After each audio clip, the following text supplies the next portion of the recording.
Hello मित्रों, मेरा नाम खुशबू है और मैं उत्तर प्रदेश की रहने वाली हूँ। आज मैं आपको अपने मित्र नीलेश की बहन नीलम और उसकी सहेली नीतू की आप बीती आप लोगों को बताना चाहती हूँ। कुछ दिनों पहले नीलेश ने मुझे बताया था कि उसकी बहन की मौत हो गई है। ये सुनकर मैंने उससे पूछा कि आखिर तुम्हारी बहन की मौत का कारण क्या है, तो उसने मुझे पूरी घटना सुनाई। कुछ दिनों पहले नीलेश, उसकी बहन नीलम और उसकी सहेली नीतू के साथ कहीं घूमने गए थे। नीलेश की बहन और नीतू दोनों बहुत ही अच्छे दोस्त थे।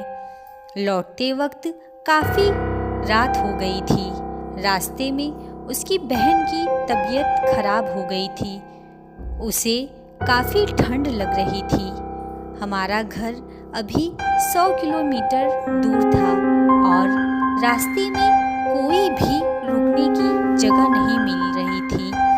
थोड़ी देर बाद एक होटल दिखाई दी, तो नीतू ने होटल में रुककर उसकी बहन को आराम देने को कहा। उस होटल के काउंटर पर हमने जब रूम के लिए पूछा तो उसने बताया कि सभी रूम फुल थे, क्योंकि उस रास्ते पर केवल वही एक ढंग की होटल थी।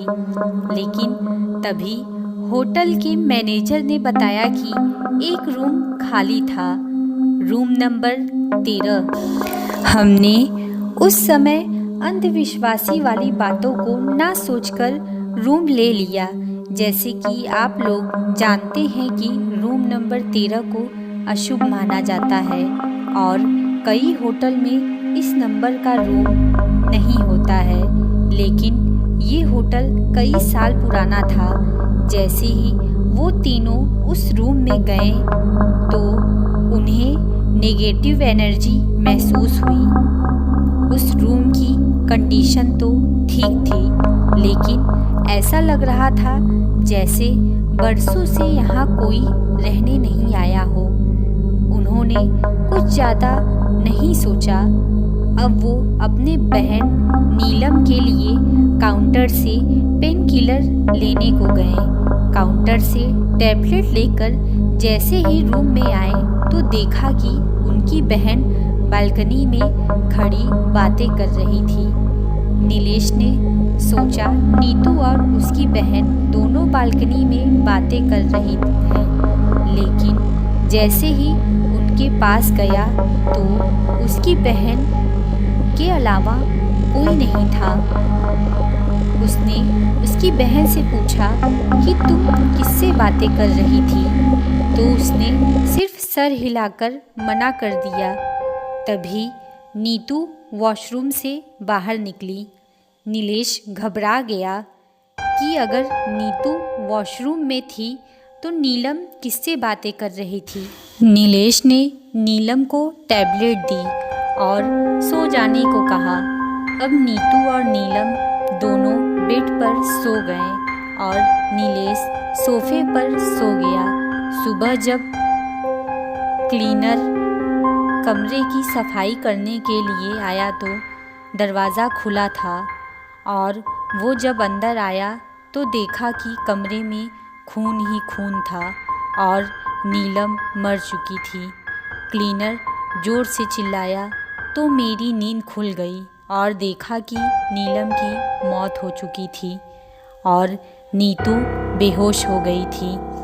नीलेश ज़ोर ज़ोर से रोने लगा और मैनेजर को बुलाया। मैनेजर तुरंत एम्बुलेंस को बुलाने के लिए कॉल किया और दोनों को हॉस्पिटल ले गए। नीलम तो मर चुकी थी, लेकिन नीतू को थोड़ी देर में होश आ गया। जैसे ही नीतू को होश आया तो उसने पीछे उसकी बहन की आत्मा थी जो उससे बोल रही थी कि तूने मुझे मार दिया। यह कहकर वह गायब हो गई। नीलम काफ़ी बुरी तरह डर गई थी। अब नीलेश ने नीतू से सारी घटना पूछी तो उसने बताया कि रात को जब मैं पानी पीने उठी तो देखा नीतू फिर से बालकनी में बैठी थी और कुछ बड़बड़ा रही थी, और मैं जैसे ही उसके पास गई और उससे पूछा कि वो यहाँ क्या कर रही है, तो उसने मुझे ज़ोर से धक्का दिया और मेरा सर दीवार से टकरा गया और मैं बेहोश हो गई, और इसके अलावा मुझे कुछ भी नहीं याद है।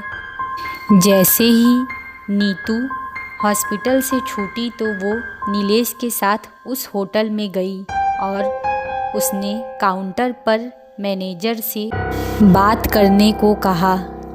तो काउंटर पर खड़े व्यक्ति ने बताया कि आपके साथ हुई घटना के बाद मैनेजर की भी मृत्यु हो गई। वो दोनों के ही दोनों शॉक हो गए।